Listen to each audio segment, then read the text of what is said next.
अष्टमी की कथा।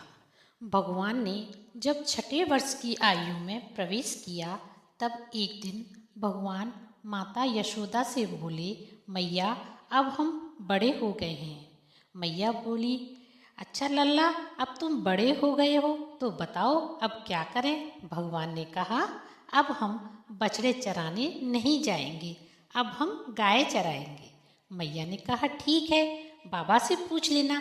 मैया के इतना कहते ही झट से भगवान नंद बाबा से पूछने पहुंच गए। बाबा ने कहा, लाला तुम बहुत छोटे हो, अभी तुम बछड़े ही चराओ। भगवान ने कहा, बाबा अब मैं बछड़े नहीं गाय ही चराऊंगा।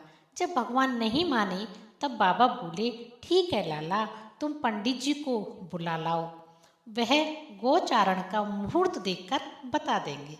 बाबा की बात सुनकर भगवान झट से पंडित जी के पास पहुँचे और बोले, पंडित जी आपको बाबा ने बुलाया है, गौचारण का मुहूर्त देखना है।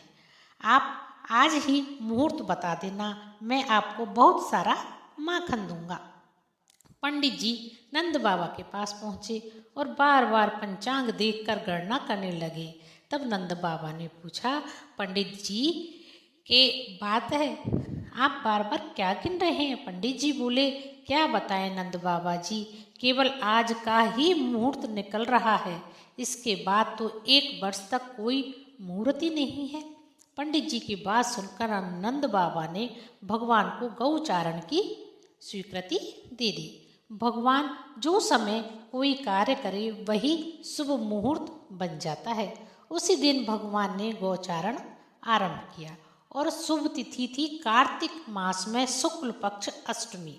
भगवान के गौचारण आरंभ करने के कारण यह तिथि गोप अष्टमी कहलाई। माता यशोदा ने अपने लल्ला के श्रृंगार किया और जैसे ही पैरों में जूतियां पहनाने लगी तो लल्ला ने मना कर दिया और बोले, मैया यदि मेरी गौएं जूतियां नहीं पहनती तो मैं कैसे पहन सकता हूँ।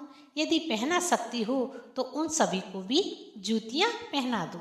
और भगवान जब तक वृंदावन में रहे भगवान ने कभी पैरों में जूतियां नहीं पहनी। आगे आगे गाय और उनके पीछे बांसुरी बजाते हुए भगवान, पीछे पीछे बलराम और श्री कृष्ण के यशगान करते हुए ग्वाल गोपाल, इस प्रकार से विहार करते हुए भगवान ने उस वन में प्रवेश किया। तब से भगवान की गौचारण लीला का आरंभ हुआ। जब भगवान गौएं चराते हुए वृंदावन जाते तब उनके चरणों से वृंदावन की भूमि अत्यंत पावन हो जाती। वह उन गौओं के लिए हरी भरी घास से युक्त रंग बिरंगे पुष्पों के खान बन गया था। बोलिए गोप अष्टमी की जय, कृष्ण भगवान की जय। यह कथा आपको कैसी लगी मुझे कमेंट करके ज़रूर बताना। कथा पसंद आए तो प्लीज़ मेरे चैनल को लाइक, शेयर एंड सब्सक्राइब जरूर करना। धन्यवाद।